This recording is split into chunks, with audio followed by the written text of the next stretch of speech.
Look at the 5,500-mile line dividing North America. On either side sit two of the most heavily targeted destinations for global talent in 2026. But you cannot merge the advantages of both. To cross this border permanently is to choose between two completely different societal operating systems. This chart shows exactly how that choice breaks down. Every nation's system is measured on two axes: the level of collective social security it provides and the height of the individual economic opportunity it allows. We are looking at a direct trade-off between a high ceiling and a high floor. The United States maximizes individual economic velocity. It is built to generate maximum personal wealth, leaving individuals to manage their own risk. Canada prioritizes collective stability. It standardizes safety and healthcare, ensuring a high baseline for everyone at the cost of peak individual earning potential. Asking which one is objectively better is the wrong question. Instead, we need to map 40 specific variables, taxes, housing, healthcare, visas, against 3 very different life scenarios to see which environment actually matches your reality.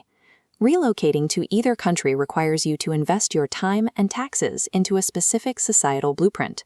You have to match that blueprint to your current stage of life.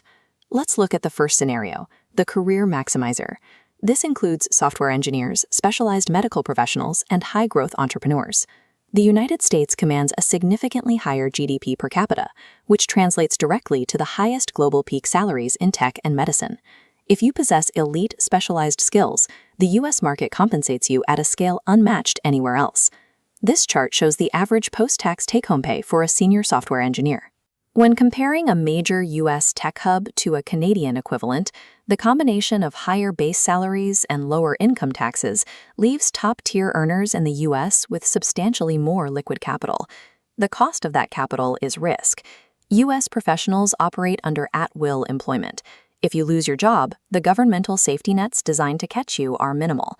High earners are also expected to absorb steep out-of-pocket costs, covering their own premium private healthcare networks and paying substantial local property taxes to fund their specific municipalities. Moving the geographic focus north to tech centers like Toronto reveals a very different proposition for talent and founders. Canada counters with a highly accessible startup visa ecosystem. Founders can tap into a domestic talent pool that is highly educated and heavily subsidized by government grants. However, scaling a business here means operating within a domestic consumer market roughly 1/10 the size of the U.S., capped by a significantly lower ceiling for venture capital funding. Contrast that with business-friendly regions in the United States, like Texas, which offer immediate access to massive consumer scale and levy exactly 0% in state income tax. For the career maximizer, the choice is clear. The U.S. offers immense wealth generation if you are willing to manage your own risk, while Canada provides a heavily taxed but much safer runway for entrepreneurs. Our second scenario is the security seeker.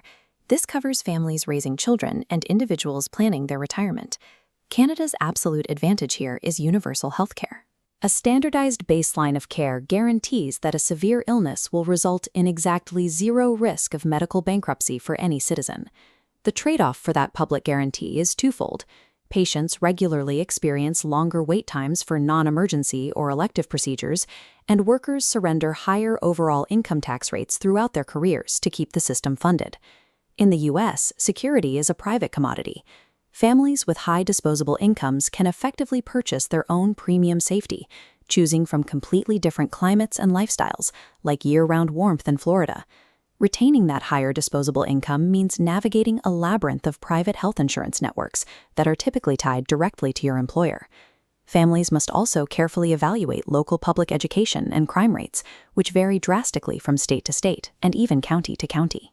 Families must decide between two paths: paying lower taxes to purchase and manage their own premium private security in the U.S., or paying higher taxes to guarantee a high baseline of public security for everyone in Canada. The final scenario is the global mover. These are international students, digital nomads, and first-time immigrants looking for permanent integration into North America. The initial draw to the U.S. is massive. Entering through student pathways or the H-1B visa program gives you direct access to the most robust and diverse job market on Earth. The friction begins at the border crossing and extends deeply into the legal system. The U.S. relies on a highly politicized, lottery-based immigration framework. Because of this structure, the visa process can take decades to result in permanent status, forcing many skilled immigrants to live through prolonged states of legal insecurity. Canada pivots entirely away from the lottery model. It utilizes a highly predictable, points-based express entry system. If you meet the criteria for age, education, and language, you are given a clear mathematical pathway to permanent residency. The primary crisis for new arrivals to Canada lies in the physical infrastructure. Dense, high-demand areas like Vancouver are experiencing severe housing and rent shortages. For young immigrants and students, this high cost of living directly cannibalizes the purchasing power of any minimum wage earnings, making initial survival incredibly tight. Ultimately, Canada offers a drastically faster, legally predictable path to integration, while the U.S. promises massive career upside, requiring you to navigate intense, prolonged visa insecurity to get it.